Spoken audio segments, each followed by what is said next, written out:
Good afternoon বন্ধুরা, কেমন আছো তোমরা সবাই? আশা করি তোমরা সবাই খুব ভালো আছো। আমার আরও একটি ব্লগে তোমাদের সকলকে স্বাগত। আর আজকে হচ্ছে কিন্তু রেমালের পরের দিন, আর আজকে ওয়েদারটা জাস্ট দারুণ, বাতাস হচ্ছে বিশালভাবে। আর আমাদের রেমালের পরে কি অবস্থা হয়েছে তোমাদের দেখাচ্ছি, চলো। এই যে রেমালের জন্য কিন্তু মাঠে একবারে জল জমে গেছে, আর অনেকে কিন্তু কই মাছ ধরছিল। যে আমাদের বাড়ির ঝিঙে গাছ, এটা কিন্তু শুয়ে পড়েছে অলরেডি বাতাসে।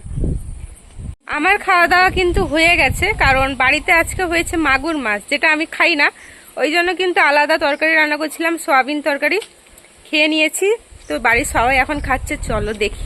হয়েছিল কিন্তু মাগুর মাছ, কাঁচকলা আলু দিয়ে ঝোল, এখানে আছে উচ্ছে আলু ভাজা, আছে মুগ ডাল যেটা সবাই খেতে বসে গেছে, আর আমার ফ্রাইড রাইস আর সয়াবিন তরকারিটা কিন্তু রাতের জন্য আছে।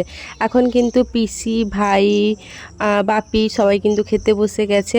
এই যে আমার রুমের অবস্থা, বিশাল অবস্থা আমার রুমের। পুরো বেড ঠিক করতে হবে, জামা কাপড় আনলায় রাখতে হবে, চলো।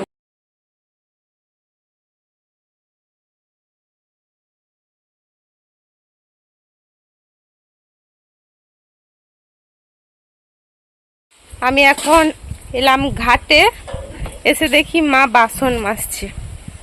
যখন ঝড় এসেছিল কালকে বিকালবেলায় রান্নাবান্না তো হয়ে গেছিলো, তোমরা ব্লগে দেখেছো। আজকেও তাড়াতাড়ি করে রান্নাবান্না করে নিতে হবে, কারণ মেন সমস্যা হচ্ছে কারেন্ট থাকে না আমাদের। অন্ধকারে ওই যে লাইটগুলো, ওটা আর কতক্ষণ জ্বলবে, ওই কারণে কিন্তু আজকেও রান্না করা হয়ে যাবে তাড়াতাড়ি। আর ওই পশ্চিম আকাশে উঠেছে মেঘ, কালো হয়ে গেছে, কালো হয়ে গেছে পুরো, এক্ষুনি আবার বৃষ্টি আসবে, আর বাতাস তো বইছেই। গুড ইভিনিং ফ্রেন্ডস, এখন বাজে কিন্তু বিকেল 5:30, আর আমি ঘুমিয়ে গেছিলাম। এক্ষুনি ঘুম থেকে উঠলাম, চোখ টোক একদম ফুলে গেছে। আর এখানে পিসি কিন্তু বিকালবেলায় খবর কাগজ পড়তে বসে গেছে। সবাই সেখানে মাছ ধরছে মাঠে, দেখো। আর একজনকে বাড়িতে খেতে দেয়নি, তাড়িয়ে দিয়েছে, ওই জন্য ওখানে বসে আছে। তুই আয় আমার সাথে। আর আজকে ওয়েদারটা জাস্ট দারুণ লাগছে, আবার মেঘলা হয়ে গেল, আবার বৃষ্টি আসবে এক্ষুনি। এরা তো বিকাল থেকে এসেছিল আমাদের বাড়িতে, আর আমি তো ঘুমিয়ে গেছিলাম, মানে 3টা বাজে এসেছিল। আমার এত ঘুম পেয়েছিল, আমি যাই হোক ঘুমিয়ে গেছি, আর ঘুম থেকে উঠে একবারে মাইন্ড ফ্রেশ লাগছে। আর বিকালবেলায় রাস্তার পাশে বেরিয়েছি, দুপাশে কিন্তু জল জমেছে, মনে হচ্ছে একটা বড় ঝিল বা দিঘি। বাতাস তো হচ্ছে, ওয়েদারটা জাস্ট সেই। টকাটাকে দেখা যায়, জল দেখিয়ে দিচ্ছি সকাল। আমড়া গাছের পাতাগুলা পুরা উল্টে গেছে বাতাসে। এই দেখো বোনকে দেখো, রাস্তার পাশে কোথায় পটল পড়ছিল সে কুড়িয়ে নিয়ে এসছে, যে পটল পড়েছে। কেউ হয়তো বাজার নিয়ে গেছিলো, পড়ে গেছে পটল। আর এখন কিন্তু ছোট বোনও চলে এসছে, কাকিমা একটা কোথায় গেছিল, তো বোন এসে আমার কোলে উঠে চলে এসছে। আর সবাই দেখো ফটো তুলবে, ওরা ভাবছে কিন্তু ফটো তোলা হচ্ছে। ওই জন্য আমাকে বলছিল দিদি ফটো তোলা হবে, একটু পোস্ট টোস্ট দিই। আমি বলছি দাঁড়া, একটু দাঁড়া। চা করে নিয়ে এসছে দোকানে, আর এটা হচ্ছে বিকালবেলার চা। চা নিয়ে এলো, আর জাস্ট এক্ষুনি কারেন্ট চলে এলো, মানে চা হাতে ঢুকলো কারেন্ট চলে এলো। আর আজকে সূর্যাস্তটা জাস্ট দেখো, এতটা সুন্দর লাগছে, চলো তোমাদেরকে দেখ।